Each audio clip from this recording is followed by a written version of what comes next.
Assalamualaikum warahmatullahi wabarakatuh. Perkenalkan, nama saya Pratiwisyano dengan NIM B1D224008 dari kelas 24A, Program Studi D3 Teknologi Laboratorium Medis, Fakultas Teknologi Kesehatan, Universitas Megareski Makassar. Baik, pada kesempatan kali ini saya akan menjelaskan tentang tenaga kesehatan sebagai komponen penting di kehidupan masyarakat, di mana tenaga kesehatan adalah individu yang memiliki pendidikan dan keahlian di bidang kesehatan serta resmi diakui dan diberi wewenang untuk memberikan pelayanan kesehatan kepada masyarakat. Nah, tenaga kesehatan mencakup berbagai profesi seperti dokter, perawat, bidan, apoteker, tenaga laboratorium, ahli gizi, fisioterapi, tenaga kesehatan lingkungan, dan sebagainya. Nah, menurut Undang-Undang Republik Indonesia Nomor 36 Tahun 2014 tentang tenaga kesehatan, di mana tenaga kesehatan didefinisikan sebagai setiap orang yang mengabdikan diri dalam bidang kesehatan serta memiliki pengetahuan dan atau keterampilan melalui pendidikan di bidang kesehatan yang untuk jenis tertentu memerlukan kewenangan untuk melakukan upaya kesehatan. Tenaga kesehatan memiliki peran yang sangat vital dalam menjaga, meningkatkan, dan memulihkan kesehatan masyarakat. Berikut ini ada beberapa peran utamanya. Yang pertama yaitu pelayanan kesehatan kuratif atau penyembuhan, di mana tenaga kesehatan seperti dokter dan perawat berperan dalam menangani penyakit melalui diagnosis, pengobatan, dan perawatan pasien. Ini merupakan bentuk pelayanan kuratif yang sangat penting dalam menyelamatkan nyawa.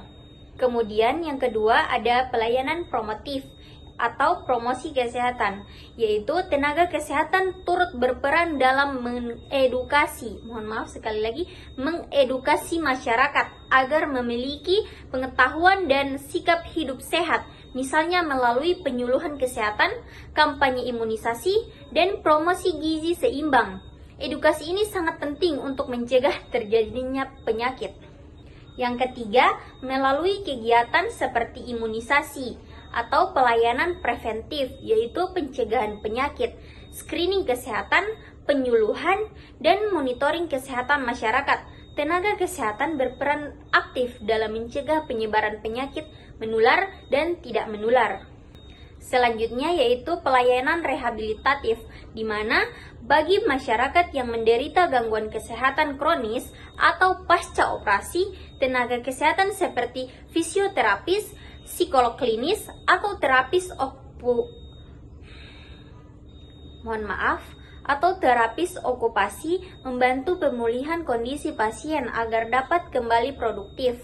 Selanjutnya, penyedia data dan analisis kesehatan, di mana tenaga kesehatan juga mampu mengumpulkan, mengelola, dan menganalisis data kesehatan masyarakat yang menjadi dasar pengambilan kebijakan oleh pemerintah. Contohnya yaitu adalah surveillance penyakit menular dan pencatatan angka kematian ibu dan bayi. Dalam situasi darurat seperti pandemi COVID-19, tenaga kesehatan terbukti menjadi garda terdepan.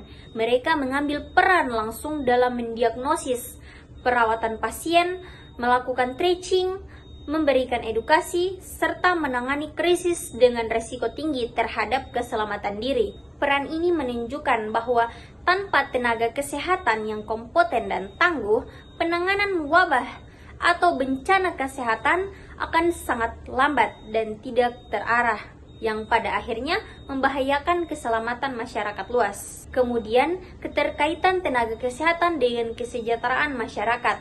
Yang pertama yaitu menunjang produktivitas ekonomi, yaitu di mana kesehatan yang baik adalah modal dasar produktivitas. Tenaga kesehatan menjaga masyarakat tetap sehat, sehingga mampu bekerja, belajar, dan berkontribusi dalam pembangunan ekonomi. Selanjutnya yaitu meningkatkan harapan hidup. Melalui pelayanan yang berkualitas dan berkelanjutan, tenaga kesehatan turut berkontribusi dalam menurunkan angka kematian dan meningkatkan harapan hidup penduduk. Selanjutnya yaitu memperkuat sistem kesehatan nasional, di mana tenaga kesehatan yang profesional, terdistribusi merata, dan sejahtera merupakan pilar dari sistem kesehatan nasional yang kuat, tangguh, dan responsif terhadap tenaga kesehatan masyarakat.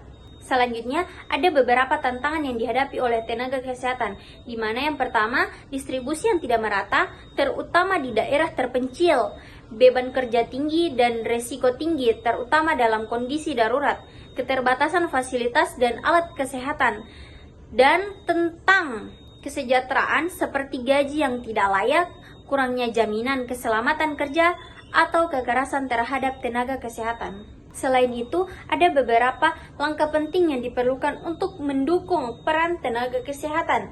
Yang pertama, pemerintah distribusi tenaga kesehatan terutama di wilayah 3T, terdepan, terluar, dan tertinggal. Kemudian, peningkatan kompetensi dan pelatihan berkelanjutan, pemberian insentif dan perlindungan hukum yang layak. Yang terakhir yaitu peningkatan infrastruktur dan ketersediaan alat medis. Nah, jadi tenaga kesehatan itu merupakan elemen atau kunci dalam menciptakan masyarakat yang sehat, produktif, dan sejahtera. Mereka tidak hanya memberikan pelayanan medis, tetapi juga menjadi edukator, konselor, pelindung, pemulih kesehatan dalam berbagai kondisi. Keberadaan dan kinerja tenaga kesehatan sangat mempengaruhi kualitas hidup masyarakat secara langsung.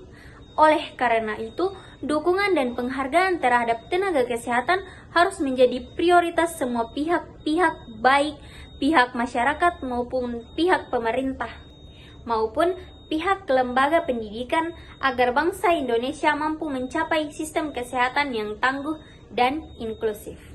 Baik, terima kasih. Mungkin itu saja dari saya. Mohon maaf apabila ada salah kata, karena saya di sini juga masih belajar. Wassalamualaikum warahmatullahi wabarakatuh.